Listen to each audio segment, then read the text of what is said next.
Welcome to First and Now, your weekly look inside the Lions Den, presented by Coors Light, the official beer and chill choice of the BC Lions. Get ready for highlights, exclusive interviews, and a preview of this week's big game. Now, here are your hosts, Nick Kowalski, Bob Marjanovic, and Matt Baker.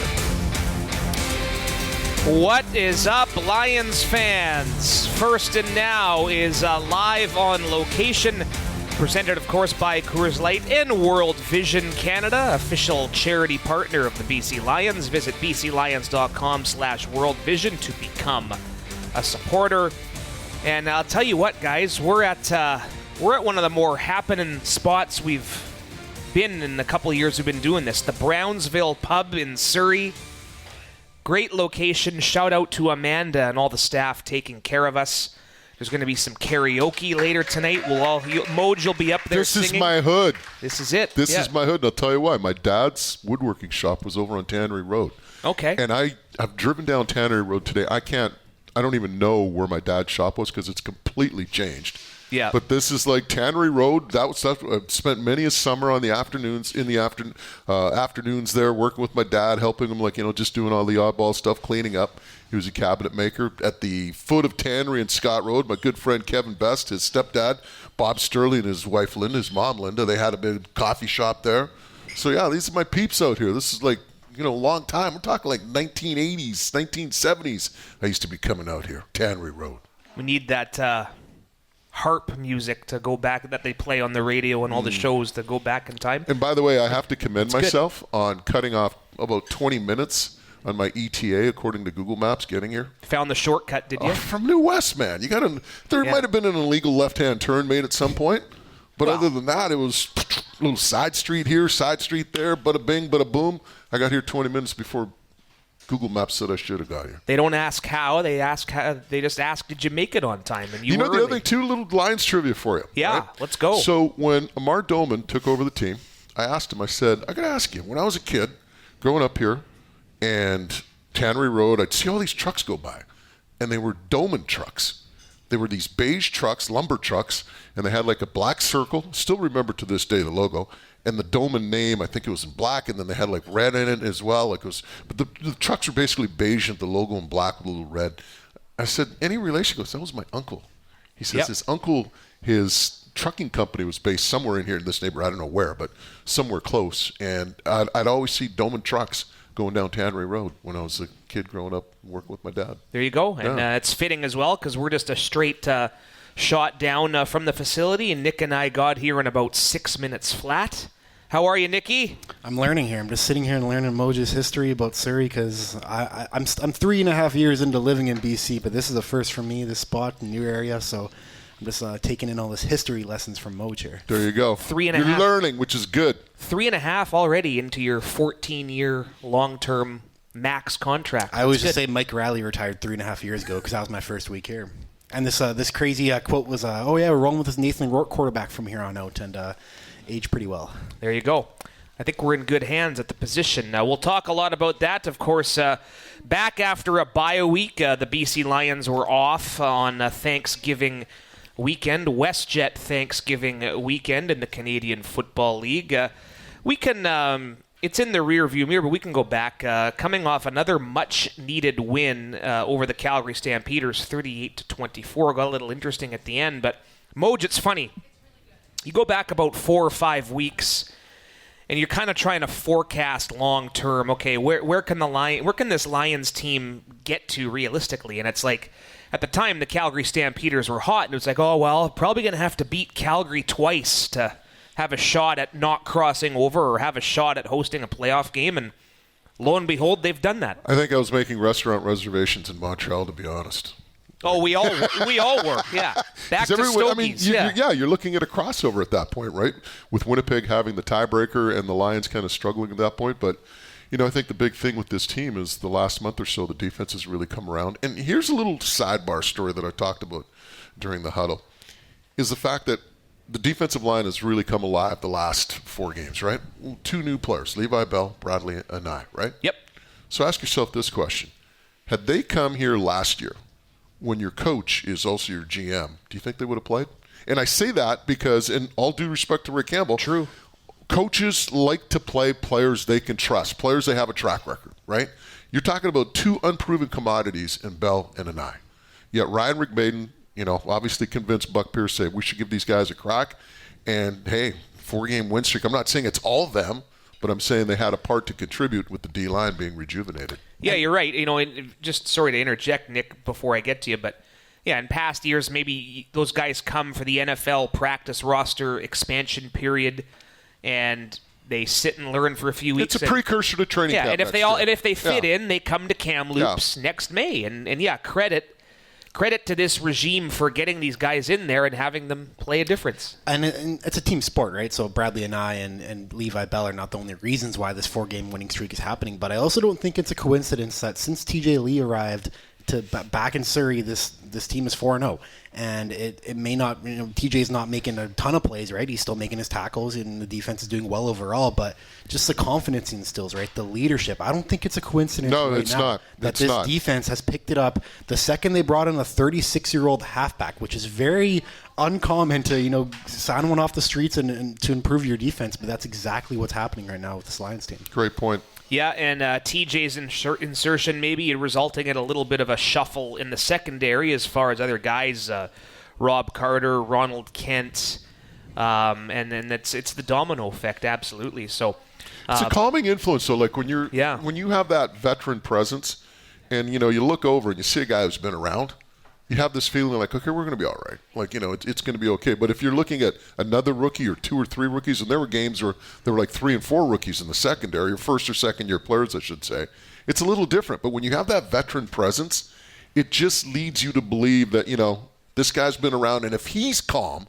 and if he's okay with what's going on, we should be okay with it as well. Flipping over to the offense and talking about this in the upcoming 5 Things game preview that we'll publish on Thursday morning, day before the game. It's fitting that the baseball postseason is in full swing here because the BC Lions have a pretty good closer. Xander Horvath. They found a way to keep him on the roster with James Butler staying on. What's so funny? I'm just liking how you'd kind of work the Mariners into this. And oh, yeah. Because you are a Mariners fan, as am I. Yes, we are. The local team. Pretty good start to the ALCS. We support the local team. Yeah. Yeah, I'm pretty good. Still, series not over yet, but winning 2 games in Toronto, no doubt impressive. Our good friend Blake Milton here, big Jays fan in the audience, is giving me a funny look, but Xander Horvath, I think he had, go back to 2 games ago, the win over Toronto, 33 yards alone on the final drive to help kill the clock. Had another game-sealing touchdown against Calgary, just like he did against the Stampeders the first time. Well, that first one was kind of more of an exclamation point because the result was not in question. But how impressed are you that they've been able to keep Xander on there? Well, a couple of points. Number one, I remember asking James Butler, I said, what is it about Buck Pierce's offense that really has you, excited? And he talked about the fact that it's committed to the run. He says, we are truly committed to running the football. And you can ask Jarell Broxton this, and I know the answer, but he'll tell you this. When you're an offensive lineman, that's what you want to do in the 3rd and 4th quarters. You want to just start grinding and just start running the ball right down their throats. And it just kind of, the more you do it, the better you feel doing it. And, when you have that type of commitment, now you have Horvath who's able to come in off the bench or come in for James Butler in the second half or 3rd or 4th quarter. And he's got that physical pounding style to him. Man, that's a tough 1-2 punch. Yeah, and the film don't lie, too, because the Calgary DBs wanted no part of that in the 4th quarter, and there was even that one play against It goes back Toronto. to what we talked about, right? I mean, like I said, by the 4th quarter, you're kind of worn down a little bit. You're not as physical as maybe you may have been in the 1st quarter, and that's where the offense, in particular the offensive line, strives, and they love that when they get into those situations. During the win cam, Matthew Betts was calling him Mr. Game Over, Xander Horvath. So the closer, Mr. Game Over, there's a lot of good nicknames to choose from and coin him with one. How about the X Factor? You love that one. Very good, yeah. Was it Ross Tucker? Ross Tucker. Yeah. That's it. Yep. Yeah, the closer, I'm good. Get the Mariano Rivera Enter Sandman going every time he moves the trumpets. Sticks, Get some trumpets going. Trumpet, yep. Francisco Lindor, there you go. Maybe Bronco. What's that one? I'm not familiar with Bronco that one. Horvath, you remember him? Played in the NHL okay, yeah. way back when. Yep, long time ago. It would be fitting considering he is like a Bronco when he's out there. So Absolutely, yep, no doubt. And hey, going, this road to the Grey Cup through the West Division eventually is going to go outside if we get to that point. Western Final in Saskatchewan as the Riders locked up first place. But want to quickly touch on some of the scenarios, some of the math. Moji mentioned Jarell Broxton, the Lions left tackle, working his way toward a return this Friday against the Edmonton Elks. We'll get an update on that in just a few minutes. But the Lions with this 4-game winning streak, and again, a big part of it is a sweep of the Calgary Stampeders, have now grabbed full control for the race for second in the West Division. 2 wins in the last 2 games will do it, regardless of what else happens. There is a path to get it possibly this week, but would involve a win in both Winnipeg and Calgary losing their respective games. But, Moj, you talked about this with Buck Pierce at practice the other day, the fact that have to focus on what we can control first and foremost. Yeah, and that's what Buck has talked about all year long is, the process and focus on what you have to do as an individual to get better and collectively as a team to get better. And that's one thing I love about Buck is, you see that dedication to the process. And, yeah, okay, you still have to focus on the task at hand and what you have to do, but we're all human, right? I mean, there's going to be a part of you that's going to be scoreboard watching, that's going to see what's happening out of town. Now that you know that you control your own destiny, that distraction shouldn't be there. The only thing, and now you know that if you win 2 football games, you win the next one against Edmonton, you win the game against Saskatchewan following that, you're in the playoffs. You don't have to sit there and scoreboard watch. You don't need, a team to beat this team and that team to lose here. No, you went out, you host a home playoff game. And I think that for the team it's a positive. Yeah, it's almost like Buck Pierce comes from a culture or an organization that's been to 5 straight Grey Cups. He's been there, done that, right? He knows this process. And but at the same time, it is going to be very, very important to secure that home playoff game too, right? And it starts on Friday. And I don't know, I had this feeling too. So the October 4th game against Calgary, did it not kind of feel like that 2023 West semifinal? It was like the same time of day, Saturday afternoon, early starts and all that, and it just shows that how important it is when you're playing indoors, playing in the dome, and how important that advantage is, right, in front of 30,000 fans. And yeah, well, the path we'll have to go through Regina or Hamilton or whomever, right? But starting at home would be huge. Well, Keon Hatcher had a long touchdown in one of those Western semifinals, and he had a long one, some yak yards to end the second quarter. Keon puts like 150 a game in the playoffs. That's crazy. Yeah, you might be onto something there, Nick. A little Keon Hatcher symmetry, and yeah, Hatch. We'll talk about that. But a couple of minutes again before we get to Jarell Broxton, let's talk about that a little bit. Seeing first couple of days of practice, looking like we're going to see Mr. Dejon Allen, the 2023 most outstanding offensive lineman, back practicing with the ones. Been out there limited for a couple of weeks, but we figured after the bye he was going to give it a go fully. And he's back at his right tackle spot. Would be the first time since week 3 we get Mr. Dejon back. Yeah, and if you look at all the moves this team made in the offseason, he was the prize acquisition, if you ask Ryan McMaden, the club's general manager. Yeah. A former outstanding offensive lineman award winner in the league. Last year he lost out in his team nomination. I believe Ryan Hunter wound up winning the award again. So you had 2 guys back-to-back from Toronto. But, you bring Dejon Allen in to help your offensive line during the course of the year. Of course, he suffers an arm injury. He's missed a whole bunch of games, and now he's back for the playoffs. He's going to be pretty fresh, right? I mean, it's not like he's been beat up over the season. So, I mean, you look at if you get Jarell back at one tackle and Allen at the other, 2 pretty solid tackles, probably the 2 best tackles in the league anchoring your offensive line. So, great news for the BC Lions, and hopefully we'll see Mr. Allen this weekend. And just think of the turnaround this unit has gone through since. Remember the 2023 West Final when what was it, 9 sacks allowed, right? And it was just hard. It was hard to come by with points, right? And now the BC Lions have allowed 18 sacks all season long. It's the crazy thing about that is the fact they've done it with, I think now they're up to 9 or 10 different combinations. And it's a tribute to 9, offensive line coach Paul Charbonneau. And it was interesting. I did a story on this a couple of weeks ago for the Lions website. It's probably still there, right, Biggs? And one of the things they talked about was that Paul would meet with Andrew Pearson, and with Michael Couture prior to the team meeting, the group meeting, I should say, like their offensive line meeting. And he says, I'm not going to be on the field. And the philosophy is, I'm not going to be on the field making the calls. He says, so those three get together, they go over the tape, they determine what calls they're going to make here and there. So now when they get in the meeting room with the offensive line, and Jarell can talk about this when we have him on, is that they'll go through the process. And Coach Earl will call out, what he sees in terms of a front, he'll call out the blocking scheme. Then the guard said, I got this guy. The tackle says, okay, I'm doing this. What happens if they do this? And the best part about this is it's just not those five guys. And Michael Couture made a real good point about this. He said on most teams, it's the five guys that are making those calls and communicating in the film room. He says with our team, everyone's in on it.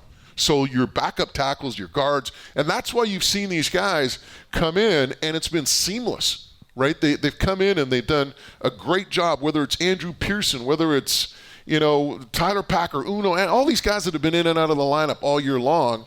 That's why this group has continued to perform at a high level. It's just been seamless, and it's because of the work they put in the film room. And just quickly, it's kind of a shame that there's only a Coach of the Year award for a head coach. There's no official recognition or award for an assistant coach, right? Because I think Paul Charbonneau has to be on the top of that list right here if that kind of recognition existed. Why don't we make one up? We'll just do it ourselves. There's our winner, Paul Charbonneau. I know. Help out Commissioner Stu. Sharbs, yeah. And on that front, the Moj improved O-line flying under radar is the title of it.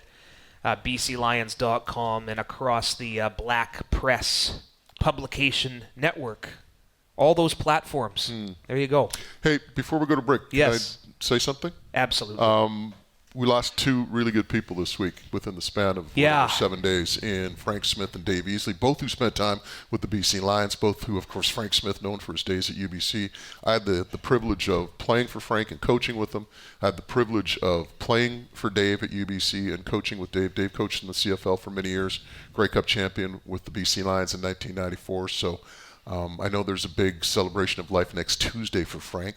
But obviously passing along our condolences to the friends and family of both Dave Easley and Frank Smith, two good men who influenced a lot of lives. Absolutely, and Dave, of course, coached under Frank with the T-Birds in the 80s, won a Vanier Cup in 86. And coached the Renfrew Trojans to the 82 national title, junior title, so great career. Yeah, and the 86 T-Birds, by the way, going into the BC Football Hall of Fame officially on Friday. All right, First and Now is presented in part by Hullo Ferries, proud island transportation partner of the BC Lions. Go easy, go Hullo. We're at the Brownsville Pub in Surrey. All kinds of great food specials, drink specials. Come on down and say hi. And we'll talk to Jarell Broxton coming up in a couple of minutes' time here on First and Now. You're listening to more of First and Now, presented by Coors Light. Once again, here are Nick Kowalski, Bob Marjanovic, and Matt Baker. Shout out to Amanda and the excellent staff here at the Brownsville Pub in Surrey. About a Sean White 65-yard field goal from the BC Lions facility. Well, maybe a bit further than that. I'd say Carl Myers' 75-yard punt. There you go. Yeah. There you go. First and Now on 730 CKNW, wherever you get your podcasts. Lions and Edmonton Elks this Friday, 7:30 kickoff. Able Auctions pregame show, 6:30 with the Moj and Julio. Should mention Larry Crawford has been confirmed as our halftime guest. Oh, wow, yeah. So going into the BC Lions, Wall of Fame, I believe? He is. Yeah, He's already in there. Would he be up here as part of the BC Football Hall of Fame? That's what he's already in. Yep. So he's going in as something. I don't know, but he's going to be here. We're going to have him on at halftime. I got to go find a trident between now and Friday night. So I'll see what I can do. Well, Nick and I are going down Thursday. We should maybe sneak into the dugout and find a trident. We probably can't get that across the border. Might be a problem. I brought that up at practice today. How did the Mariners get it across the border? It's a charter. You can do anything on a charter. Still got to go through customs. Oh, yeah.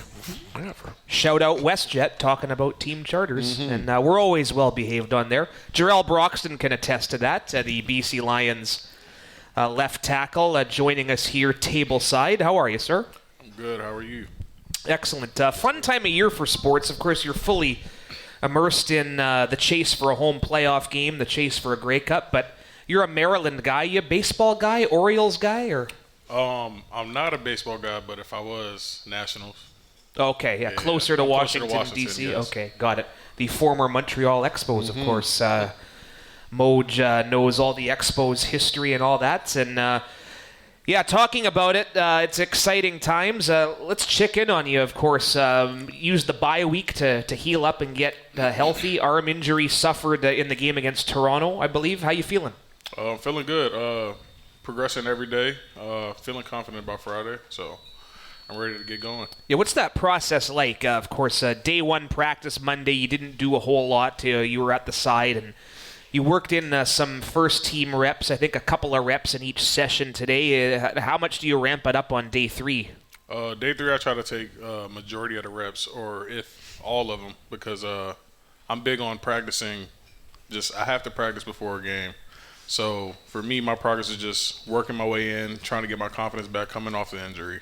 So I think tomorrow I'm going to take either all of them or majority of the reps tomorrow. There you go. Of course, you also missed the first game in Calgary, I think it was, and worked your way back for Toronto. But a 4-game win streak, Jarell, speaking with the offensive line, what do you think has been the major reason for the recent success? I think it's our bond and being able to talk in the room. Everybody's comfortable talking. Sharp's giving everybody the move your little mic there closer. There you go. Now you're loud and clear. So I think he gives us the freedom to talk and speak our mind on what to do or what we want. So I think the communication in the room is great, and which helps our success in the game. You know, one of the things that I picked up on in doing this story a couple of weeks ago was Michael Couture made a great point. He says usually in that room it's just the starting 5 that will go over the assignments and what they see. But with your group, everybody's involved, and you know the backups are involved, and everyone's like making the calls at certain points and being asked to communicate. How much do you think that has helped in the sense that every time you make a change, it's been seamless? I mean, you know, whoever steps in is doing a great job. I think it helps a lot because as a rookie, you don't speak much because you're kind of just learning from the guys in front of you. But having them speak in the meetings and having questions for them, it helps them understand. They also ask us as well, and I think just the freedom in the room, it gives everybody that confidence to speak their mind. And I think any young guy that goes in, they have the confidence to know, hey, I know what to do because it's just clear cut every single day and every week. Paul Charbonneau, how much of a difference has he made, your O-line coach? He's made a big difference because he's let me be the player that I want to be instead of like saying I have to, block a certain way or do stuff a certain way he wants. It's more like, hey, I know that you're a good player. Do what you do that makes you great. And he's just like, so that's what I do. And so in other words, he finds out what you guys like to do and puts you in that position then, right? Definitely. He's just like, hey, you're a ball player. Do what makes you a ball player. Yeah. So you're also the longest tenured BC Lion on the offensive lineman on the BC Lions. Although guys like Mike Couture, I think, have played longer than you, but you've been here before every single guy has got to this BC Lions offensive line. A guy like Corey Woodruff, though, he's been beside you at the left guard position. How have you helped him, and how has he developed over the time, being so close to you on the offensive line? He came in last year and kind of, built a relationship with me by, like, joking around and this and that in camp. And then we just built a relationship from there. Like, he would ask me questions about, hey, man, like, what should I do? How can I get on the field? And, I just told him, like, be patient, pray, and all that stuff, and he just stayed the course. And then next thing you know, he's starting at guard. And then from there, because everybody knew he could play. It was just about the opportunity. Then he finally got it, and he rose up to the challenge. And even when you've been out these 2 games this year, it's not been a new left tackle coming in. It's been Corey sliding over to left tackle, right? So I imagine does that just require, even though you're not playing, does that require more work for you to kind of get Corey ready for really a pretty different position than a left guard, right? Well, we are roommates, so the questions that he do have that he might not ask at the facility, we definitely watch film together. I tell him about the opponents I've been going against, if there's somebody that I have been against. And we just piggyback off each other because, we make each other better even when I'm not playing. Like, he asked me on the sideline about how my sets look at the tape for me. So I feel like, just being kind of like that big brother for him. What are Corey Woodruff and Jarell Broxton getting up to when they're roommates and not doing football things? Either watching TV, playing the game, or, just talking. Just really chilling for real. Future podcast idea roundtable, that's for sure. Do you know what's interesting? And you kind of brought it up a little bit talking about being hurt this year, but I just kind of had this flashback to when you first came up. and you got your start, I want to say in Sask, and you got hurt. Was it Saskatchewan? Ottawa. My first year, Ottawa. Yeah. Ottawa. Okay. It was The on rain game in Ottawa. It was a road game, and here's this guy comes up from the States, finally gets that opportunity, like you're talking about with Corey, and you blow, I think it was tricep. Bicep. Yeah. And you're done, and I'm like, so much for this guy. Well, that's it. But you persevered. You rehabbed and came back the next year, and obviously a huge impact with the team. What kept you going through all that? Because you could have easily just said, I'm done. Well, I had the injury before on my other arm, so I've technically had both my biceps torn. But it was just, I just looked at it like, hey, I've been through this process. I'm gonna get through it. So I feel like, going into the next year, I could just make up for it. Because if they were give me a start, they trust me going into camp and competing. Mm-hmm. So I just kept a positive mindset, and I just didn't let it get to me. And it was a tough year because it was a shortened season, no preseason. So, but I feel like I came over to adversity for sure. You expand on that part of it, because we went to camp late. I think it was like July the 10th in Kamloops, and it was still some protocols in place. It was very hot. Got smoked out, I think, at least 2-3 days.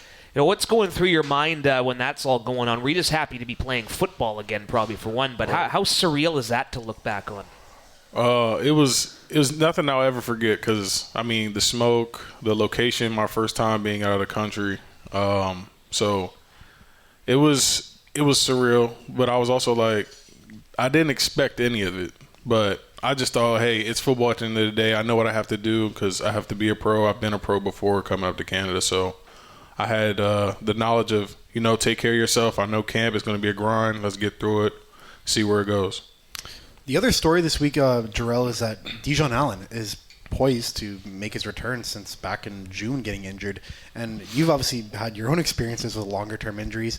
But what is Dijon provided to you guys, although he's only played 3 games? Like, what has he provided to this unit in the last months while he's been recovering? A great teammate, somebody you can come and talk to about anything. He's also very funny. He might not talk as much, like, with certain people or this and that, but he do talk a lot. He's a jokester. But I think he brings that, like, he makes everybody like, all right, this guy has these accolades. He's won Grey Cups. So he kind of makes you like, yeah, when he's around, like, all right, we got to be good. We got to be up to that standard. Like, so I feel like he's helped us a lot, just mentally and on the field when he was playing. And speaking to that standard, I don't know if you've seen any of this, but we'll bring it up here. But there is talk now. Your name is in that conversation for the most outstanding offensive lineman and all CFL, all those things. How does that make you feel to hear that you're getting that recognition? And it's usually a position where it's hard to get recognition too, right? Yeah, I feel good about it. I feel like I've deserved it. I feel like I've worked towards it. But I've been humble my whole career. I haven't been, I'm this, I'm that, but more just about how my play is. So it's nice to be recognized, and going forward, I pray that it does go my way and all this stuff. But it's just accolades. I really want to get a Grey Cup, though. There you go. Yeah, team success above all, of course. Yeah. Tell you what, it's could be peaking at the right time, and I want to expand on that a little bit. Of course, your second and third years, second place finishes, going to Winnipeg for Western finals, and falling just short on each instance. How would you compare this team currently to those teams that knocked on the door, Jarell? I think there is some similarities. Had good receivers, had a good quarterback, had good defense. It's just more of a, like, the O-line. I think it comes up to us of, like, how we play and making a big difference for the offense. And I just hope going in, we're going to be way better than where we were those 2 years. We go to play in the semifinal, then go to the West Final and go to the Grey Cup and win it. So this year I think it's a good one because we have the team for it, for sure. We just got to lock in every single week. But, you talk about mindset too, right? And I was talking to a couple of guys at practice and defensive players and where this team was maybe 6-8 weeks ago and where it is now. And I'm sure you're probably the same mindset. This team has learned how to finish. It's playing with a lot of confidence now. You play on those teams where you're struggling, something bad happens, and it's like, here we go again. And maybe that's where this team was 6 or 8 weeks ago. Now it's like, no problem, we're going to get this done. As soon as you face the adversity now, you have the confidence that you're going to finish. And the defense particularly has really kind of picked it up in the last 4 or 5 weeks, and the offense has kind of been there all year long. But, even the offense is finishing now. And, I was talking to James Butler about this at practice. The Ottawa game, you had the ball late. You couldn't get a first down. You tried the field goal. You miss it. Of course, they come down and score. Hamilton game, you got the ball there, 2 and out. Play should have been offside. Of course, the replay center, they were sleeping. They didn't see it. So it was an offside. And guess what? Now Hamilton gets the ball. 2 games where the offense could have finished the matter. They didn't. But you look at the last game, got the ball back, drove down 2-3 first downs, and that was a game, right? And that's, I think, a big difference with this team is the ability to finish now. Yeah, and I think it's also the leaders. I think some people are starting to take that role of being a leader, speaking up, and it's helping everybody rally. So, so I feel like we didn't have the best leadership going in to these few, at the beginning of the season until now. So I feel like the leaders that we have is helping everybody a lot, especially the young guys that are playing. Hey, we were talking about Levi Bell and Bradley Anand. I was negligent. I mean, Matthew Betts, everyone's talking about what he's done. How many sacks in the last 3 games? 10, 12, whatever the number is? 9 or something like that. Yeah, but Jonah Tavai, right? You look at him, I always I said he looks like an unkept bed, right? And he's got stuff hanging out here, there. But he's just a baller, right? And he's always talking. If everyone's really quiet, they could probably still hear him yapping, playing video games, how many blocks away. But, talk a little bit about Tavai and the energy he brings to that defense. My guy, Tavai, he is a baller, like you said. He might not look it, but you can ask anybody that plays against him that, hey, this guy's a lot. And he's told me a few guys have asked him questions after the game and this and that, but everybody on the team knows that he can play. And his energy also as well. He might not talk as much during the game, but he's definitely in team meetings, practice, he's a joking guy, rah-rah guy, and sometimes we do need that spark. Hear him playing the ping pong down in the. I can hear him at my desk. Every single day yelling. I'm right above there, so it's not surprising. Yeah, we can hear that. Barry Hill versus Tavai. Who do you think would be if those that'd be nuclear fusion if those guys ever Oh, Barry Hill. He said Tavai is probably the best one, but Tavai tells me there's other people that are better than him. But all right. Future Arrow Up content. There you go. Hey, listen, Jarell, we appreciate you taking some time here, stopping by here, and we look forward to seeing your return. And let's go get those elks. Elk hunting. Yes, sir. Appreciate There's a good game. All right. BC Lions left tackle Jarell Broxton here. We're live on location at the Brownsville Pub. And First and Now is brought to you by Main Road Group, your roads, your team, connecting communities, and driving your legacy. We've got some Kowalski trivia before we're out of here, and we'll tell you what's going on all around Save On Foods Field at BC Place. Wild, Wild West against the Elks coming up on First and Now.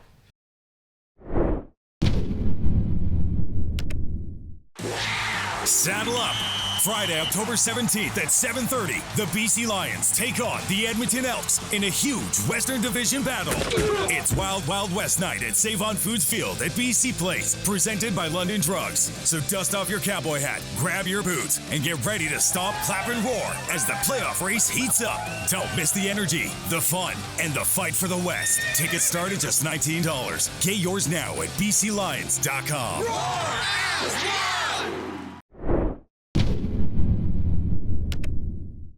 You're listening to more of First and Now, presented by Coors Light. Once again, here are Nick Kowalski, Bob Marjanovic, and Matt Baker.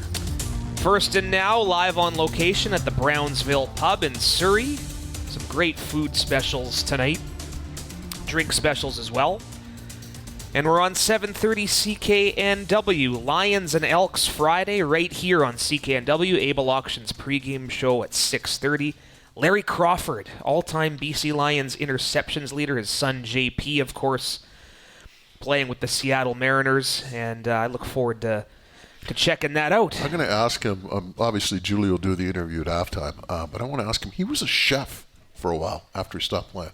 Was he right? Okay. Yeah, it was I believe he might have been a chef at Diego's in Burnaby, if I'm not mistaken. I might be wrong on that one. But I remember someone telling me that he was a chef for a while, so. Perhaps we can ask him. Maybe I'll bring some of my jambalaya. There you go. See what he says. Excellent. Excellent. Love the Moj jambalaya. Best jambalaya at the practice facility. Jambalaya. Best jambalaya at the practice facility. That's not me, though. That's my good friend, Hokey Thibodeau. Yeah, that's right.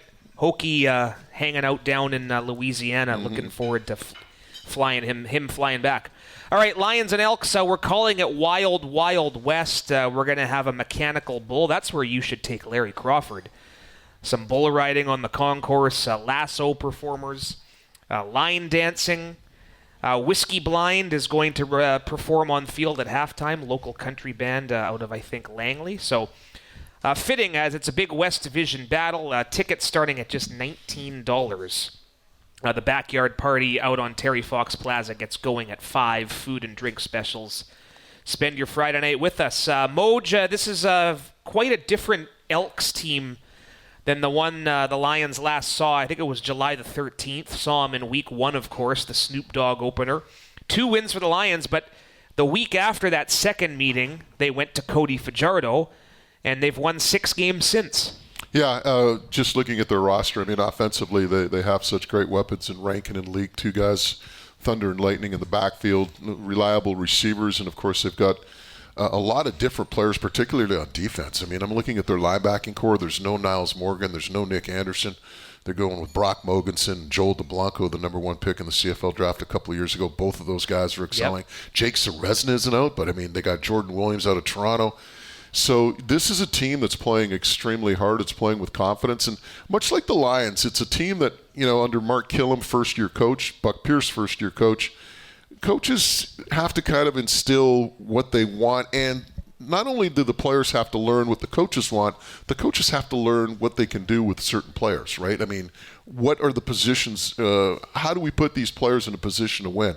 And I think that's what you're seeing with the Edmonton Elks as the season progresses. They've gotten better like the Lions. Yeah, and of course, offensive coordinator in Edmonton is former BC Lions offensive coordinator Jordan Maksimic, and he's definitely enjoying using Justin Rankin, right? And he's been that home run hitter for them. He's had touchdowns of 35-plus yards in 3 straight games. And I was looking back at his game logs against BC, though. He had 4 rushing yards in that July 13th game, so it's night and day. Okay, but see, here's the thing what I was talking about. Coaches have to learn what to do with their players, yes. Right? Jordan Maksimic running the football for him, it's almost like taboo, right? But I mean, you can't ignore Justin Rankin. You can't ignore Leak, right? So I mean, I think Jordan Maksimic has realized, hey, you know what? Running the ball isn't really that bad with these running backs. Like, we have 2 stud running backs, and we should run the football. And as a result, you've seen a bit more of a commitment to the run as the season's progressed. Yeah, one obvious turnaround for the Elks season 2, Cody Fajardo at quarterback, you mentioned, but he's thrown 3 interceptions and over 300 pass attempts this year, right? So obviously winning the turnover battle is so crucial in the game of football, and it's been difficult for defenses to take the ball away from Edmonton in the last 2 months, right? So that's going to be a big challenge for the Lions, but Ryan Phillips as a defensive coordinator, obviously Mike Benevides now, they've had this Elks team's number over the past couple of years. BC is 10-1 in their last 11 games with Edmonton. We obviously know what Nathan Rourke's done against Edmonton in his career, so maybe just that mental confidence could give BC a big edge in this game. Yeah, the 2 shutouts in 2023, and then the 32-14 win there at Commonwealth in July. That was the game the Lions had something of like 43 minutes time of possession, 42-54, franchise record time of possession. Not hard for the defense to do their thing when they're only out there for 17 minutes and change. So, but I expect this to be a very tough one. Edmonton must win out, get a little help to get into the playoffs. They're still mathematically alive, and we just saw they took down the Winnipeg Blue Bombers on Saturday. Now, what's the game prior to the Lions? It is Winnipeg, Saskatchewan. I was just about to say, if Winnipeg wins that game, maybe it takes a little air out of the Edmonton balloons, because they will obviously be eliminated should Winnipeg win. So I don't believe Edmonton's eliminated by Winnipeg. They're not? Okay. Depends what Calgary does, too. Edmonton plays Calgary last game of the year, so if the Stamps trip up here the final next couple of weeks, that could be a winner-take-all type situation. But Edmonton, with a loss, is done officially. Yeah. So There we go. Like I said in the opening segment, just take care of business. Don't worry about all the other stuff. Absolutely. You should see Steve Daniels got all these Excel tables. It's pretty impressive. Talking about tiebreaker scenarios. Tiebreakers, clinching scenarios, division records. I can't remember it being this muddled. No, I know. It's like there's probably I haven't looked, but I imagine there's probably 17 different scenarios which could play out. Two games or 2 weeks to play. Only 2 West teams have clinched spots. I've never ever remembered that. So anyway, makes for an exciting finish in the Canadian Football League. 6:30 pregame show. Able Auctions pregame show on Friday. Kickoff at 7:30. Note the start time. And we're going to wrap this one up in just a couple of minutes. Nick Kowalski, what has he cooked up this week? World famous trivia on First and Now. This is First and Now, presented by Coors Light, the chill choice and official beer of the BC Lions. Now it's time for Nick Kowalski's world famous trivia. Yes, you heard the man correct. First and Now, presented in part by Hullo Ferries, proud island transportation partner of the BC Lions.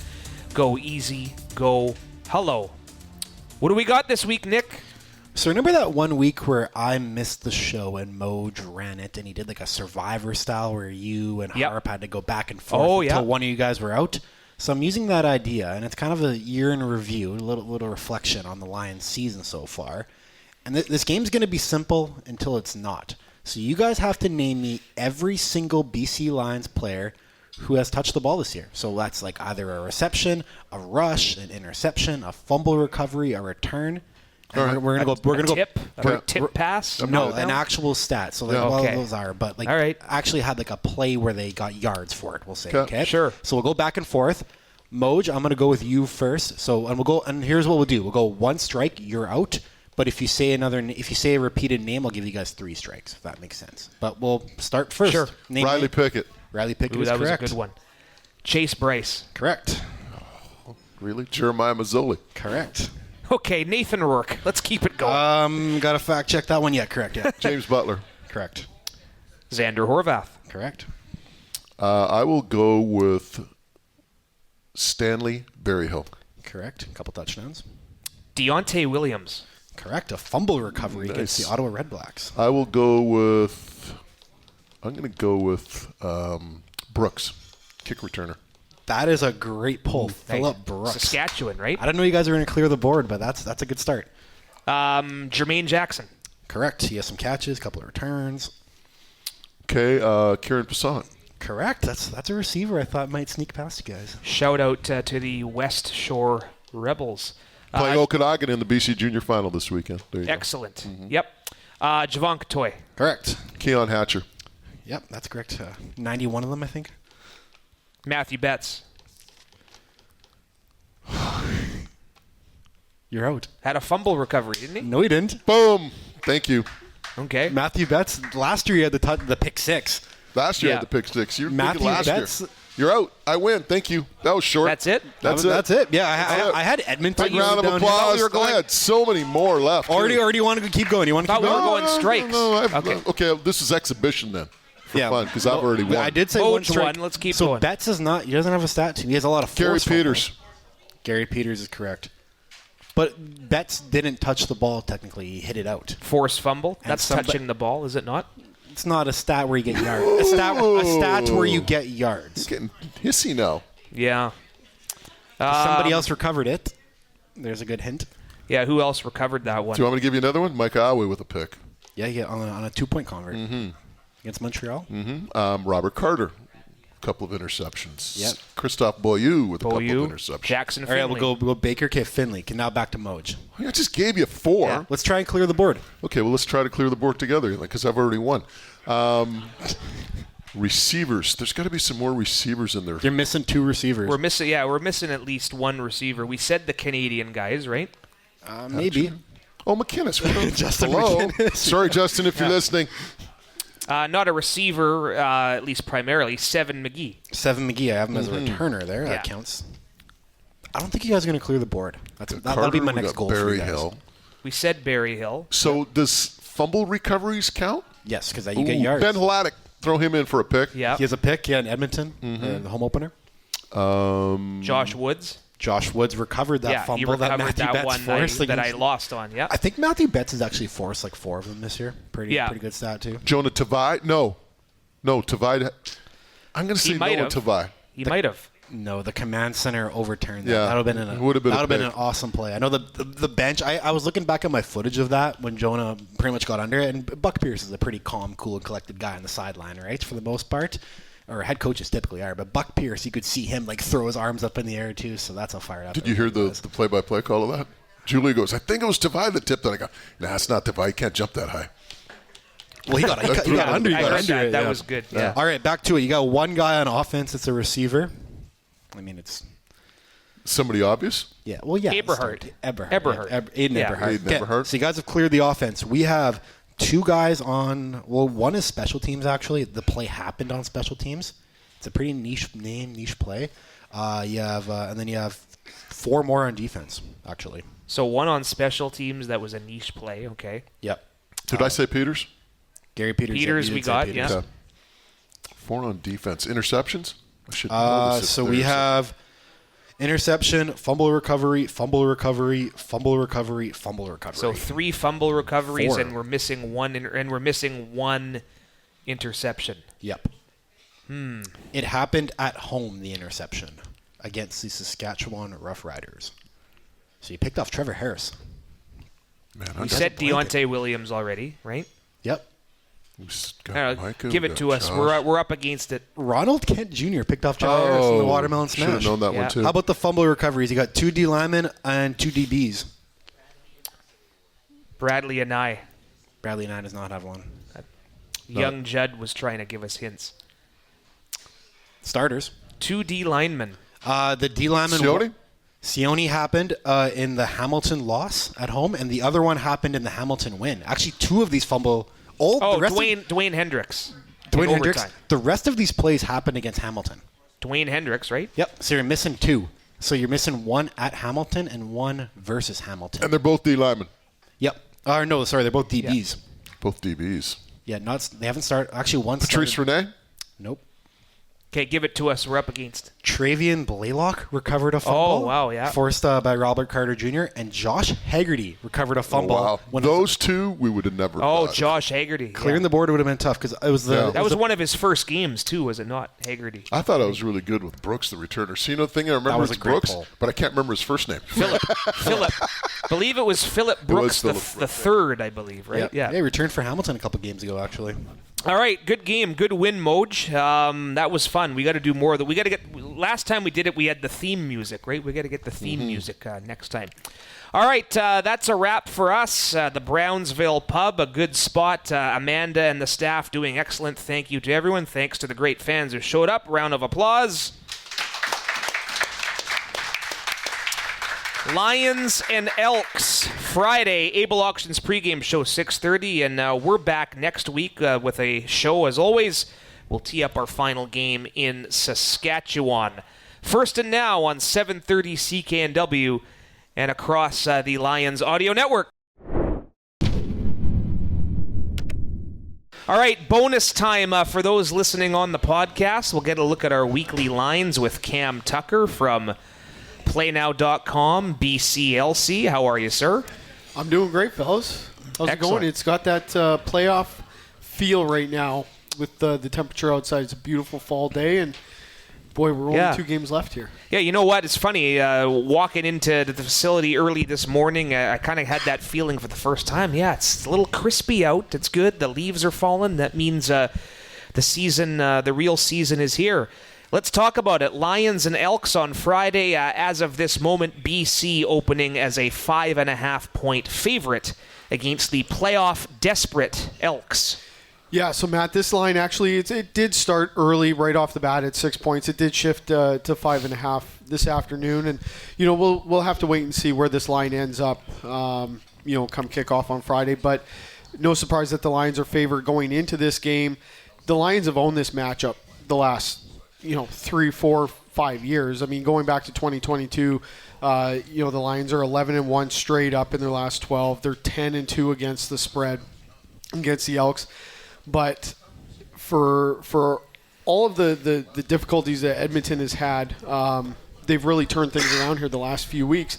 They're actually right now the best team in the CFL against the spread, and I think it's like they're like 9-1 against the spread in their last 10 games. So that's a sign of a team that is playing very competitive football, and they've managed to keep their season alive going into this week. It's an interesting matchup, and we'll see how it plays out. But for the Lions right now, there's the possibility of obviously being able to clinch that home playoff spot. That's huge. That's a great motivator for them. But then you also look at the fact that if Edmonton is able to stay alive after the first game between Saskatchewan and Winnipeg, it's going to be a desperate football team. It should make for a good matchup, and I think it's going to be a competitive game for sure. What has the BC Lions 4-game win streak done to the Grey Cup odds? Yeah, I mean, this is really quite something that we've been tracking for the last couple of weeks. Right now, the Lions are plus 500 to win the Grey Cup. They actually have the 5th best odds at PlayNow. And look, I don't make the odds. I just talk about them. I don't quite understand the line there. They actually have worse odds than, longer odds. I shouldn't say worse odds, but longer odds than Calgary, who they thumped twice. Yeah. And so, hey, look, like I said, I don't make the lines. But to me, if I'm looking at the number and I'm saying, okay, the BC Lions have won 4 in a row, they're heating up at the right time, plus 500 seems to me like that's a decent number for some value out there. And so I think that the Lions, definitely an interesting pick to win the Grey Cup. And right now I can tell you that the Lions right now are by far the most popular team with our bettors to win the Grey Cup. It was a bonus pick, yeah. Yeah, I mean, it's one of those things. I was looking at the numbers today. I mean, Winnipeg was one of the most bet on teams. They've trailed off. Saskatchewan was one of the most bet on teams. They've trailed off. Right now we're seeing a lot of those bets surge on the BC Lions, which, we're obviously in a market, the BC market. So it's no surprise. But the fact that the Lions are doing so well, winners of 4 straight, they're turning around on defense as well. They played really well defensively the last few weeks. So there's a lot of things that I think people are optimistic about, and they're putting their money down on the Lions to win it all right now. And lastly, Cam, we're coming off a win with the bet boost, right? I think it was Keon Hatcher to get 80 yards and the Lions to win by 4. So there's a win. There was a little bit of a sweat in the fourth quarter there where I was watching it. I was like, wait a second, come on, let's get this over the line. But it was a win for that one. All right. So what are we looking at for Week 20 though? We're still looking at our options right now, but I think James Butler is a player that I would like to get into the odds boost. Nathan Rourke has been really terrific all season long, coming off of 400-plus passing yards in the last matchup against Calgary. So I think that there's going to be something around James Butler and Nathan Rourke, and then we're going to probably tie it to either a money line or a point spread. I mean, you look back at earlier in the season, James Butler had, I think it was like 170 yards rushing against the Elks. And look, Edmonton has really shored up defensively, and James Butler has not hit 80-plus rush yards, I think, in a few weeks here. But coming off of the bye week against that matchup against Edmonton, what's at stake? I think that the Lions are certainly going to focus on running the ball, and James Butler is that player that can offer that dynamic presence in the backfield. So I definitely would say, James Butler, Nathan Rourke, and then we'll probably tie it to a money line or a point spread. Yeah, and earlier we were talking about how the Lions are kind of winning with different ways now. I think it was 97 receiving yards James Butler had in the Week 18. So 97 they're getting it of 140-something from scrimmage. Getting it done other ways. So if we don't tie it to a rushing milestone, I mean, maybe we'll look at James Butler touchdowns and maybe a passing milestone for Nathan Rourke. But that offense, since about Week 5, has been absolutely tremendous, and those two players have been obviously played a big role in that. Almost like an MOP is navigating the offense. Oh, we'll see. Hey, that's another interesting one. So we'll have to keep an eye on that in the next few weeks as well. I have a hunch we're going to revisit the MOP odds perhaps in a couple of weeks when we're looking ahead to the playoffs. And, hey, we're just days away from the team finalists and the division finalists. So, like we were saying, outside a little crispy out, and means that the real season is upon us. Cam, we'll see you Friday on the panel, and we'll be paying close attention to your Lions. Yep. Thanks, guys. Lots of fun. Cam Tucker from BCLC, PlayNow.com. That's a wrap on First and Now. We're back next Tuesday. Adios.